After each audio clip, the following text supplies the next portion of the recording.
Welcome back to our tech channel. Today's episode is a deep dive into compilers and interpreters. We'll explore the stages of a compiler and differentiate it from an interpreter, with real-world examples to give you a clearer picture. This is a must-watch for students, programmers, and tech enthusiasts alike.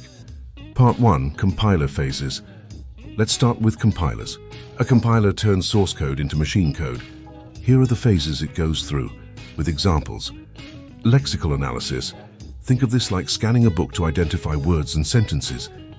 An example of a compiler that does this is GCC, GNU Compiler Collection, for languages like C and C++.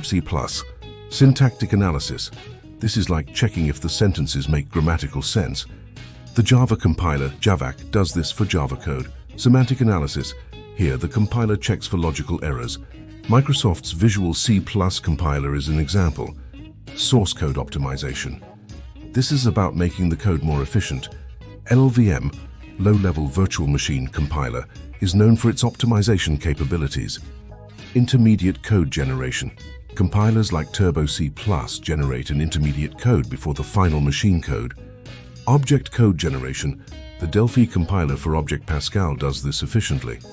Object code optimization. The Intel C++ compiler is known for its advanced optimization techniques. Part 2. Compiler versus interpreter, with examples. Compilers and interpreters serve similar purposes but in different ways. Here are some key differences with examples. Compiler translates the whole program before execution. GCC and MS Visual C+ are examples.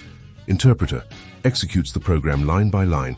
Python's interpreter and Ruby's MRI, Matz's Ruby interpreter, are examples. Output.